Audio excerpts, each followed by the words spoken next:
Back in April, I finished a very long and rather exhausting full-time design contract. And normally I jump right into the next one. In fact, I was already interviewing when I realized that actually I'd rather take some time off. If you've been following my journey right from the very beginning of this channel, you know that my idea of financial freedom has always been part-time work. And since I achieved financial independence a while back, I decided that the time has come. I needed to see what it feels like to be time rich. So let me share with you how it went and what I learned in those 6 months.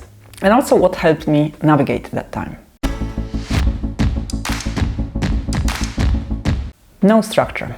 Have you ever been in therapy? Personally, I believe that each of us should be given a lifetime access to a psychotherapist from the day we're born. You know, a kind of welcome to the world, little one. Here's a person who will help you process your life because you'll be so deep into living it that you might get a bit lost.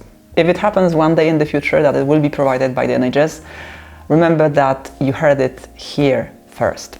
So years back when I was seeing a psychotherapist, I remember that the part I struggled with most was the absolute lack of structure. You turn up to your session and, well, that's it. Whatever happens next is pure freestyle. So I kept asking my therapist about an agenda. Imagine that. He must have had a ball saying that there isn't an agenda, and we talked about whatever I brought to the session and whatever I wanted to talk about. Of course, it was super freeing, and with time I did ease into it, but at first, it was such a struggle to get used to. And so those 6 months ago, when I stopped having to switch on my laptop and say hi to team members every morning, when there was no yabba dabba doo moment over 8 or so hours later, it was a bit disconcerting. The great thing was that I finally could take some time off, which I did.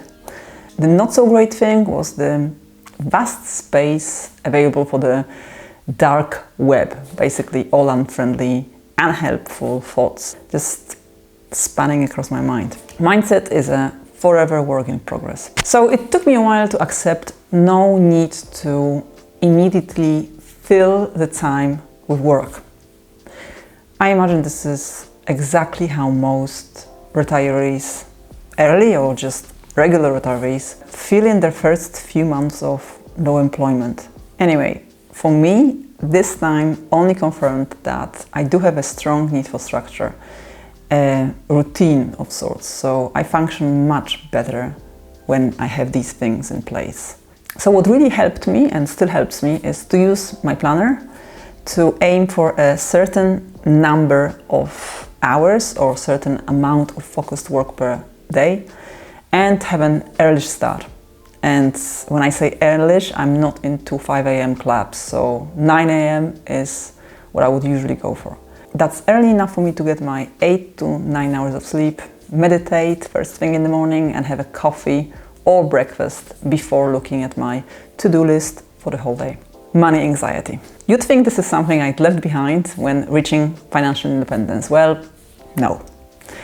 It happened that a very ad hoc, not regular, not full-on, but very, very ad hoc design contract landed on my lap. So I was still able to generate some income from that, plus from my money coaching business from All the Honeys. And yes, the remortgaging, the news, especially in the UK, and the lack of so-called proper job served their dish of uncertainty and doubt if I asked for it or not.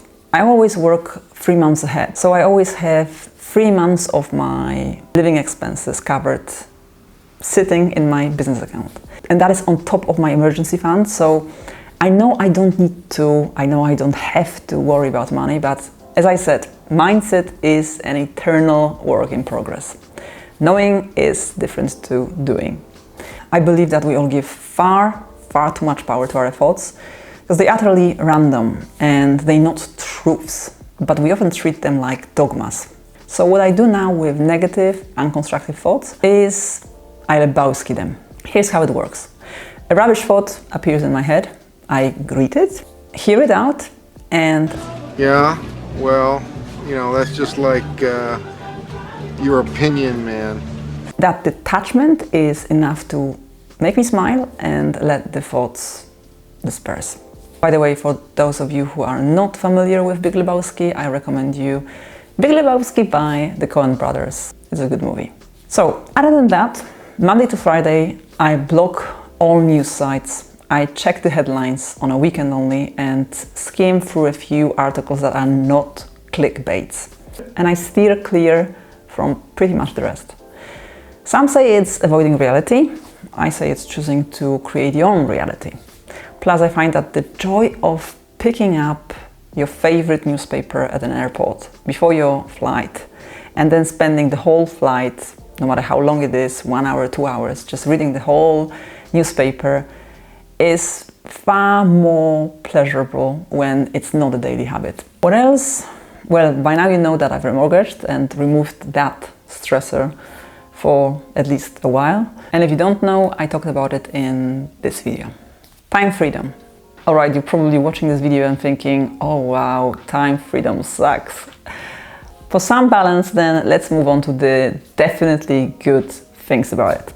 The biggest realization for me personally was the joy of having my free weekends back.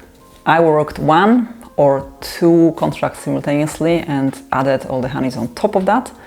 And so it pretty much meant no free weekends. All of my weekends were occupied. There was always something to do, a video to shoot or edit, web page to add or create, or action plans to create for my coaching clients. And suddenly I was able to do all this during the week, so from Monday to Friday, and keep weekends truly off. This is probably nothing new to most people who choose to focus on one thing, on their job, and don't want to spend time on side hustles, creating businesses, or studying, or starting something on their own. To make it clear, I find nothing wrong with that approach. But yeah, I think I miss my weekends. Another great thing about time freedom has been the ultimate flexibility in life. As a freelance designer, I'm used to flexibility, but trust me, this was on a completely different level. Just no notices to anybody, no emails, no explanations and such. A friend was visiting London midweek and we just spent half a day walking, talking, eating, just spending a nice time together. And I was catching myself thinking, this is exactly why I wanted to be financially independent. I don't know about you, but I always find that experiencing London as well midweek, there's just something about it. And so on my way home, I needed to change at Canary Wharf and during a rush hour. Well, I had basically no reason to rush, so I sat down on a bench and did some people watching. If you don't live in the UK and you're not familiar with Canary Wharf is a financial district in London. And so people who work there usually earn quite a lot of money. I was watching them, the uniformed, dressed in all shades of grey crowd, and felt really, really good to be wearing super casual clothes and coming back from a fun day out with a friend instead of the office. And that was the moment I realized once again that I'm 100% not a corporation type and have really, really little desire for big riches, if that's what it entails. So yeah, running midday, catching my favorite gym class at lunchtime just because I could, taking a reading break on a rainy day, all these really simple things that most of us want to do and want to be able to do whenever we like to do, not when we can or when we have to, squeeze them in between our work. So that has been amazing.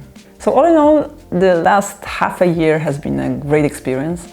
Financially, I've had no losses whatsoever. I kept generating income. I had enough saved up already and I had enough time to rest and recharge my batteries. Psychologically, I'm far more aware of my hang-ups. Now I can see even more clearly that I need structure. and I can tell what triggers anxiety in me and basically keep working on it. So now what? You're probably going to be surprised and you're probably going to laugh. I'm slowly looking for my next design contract. I feel that 6 months without a proper job in a year is enough for me, for now. At the same time, I keep developing all the honeys. I love coaching clients, and no amount of design work has ever given me as much satisfaction and reward as seeing my clients grow and change their behavior, improving their finances, and just, actually manage their money well. So if you're keen on becoming one of them and are ready to reach for your time freedom, check out my offers. They're on my website and the link is in the description of this video. And that's a wrap, guys. Hope you enjoyed this video. Thank you very much for watching, and as always, I'll see you soon.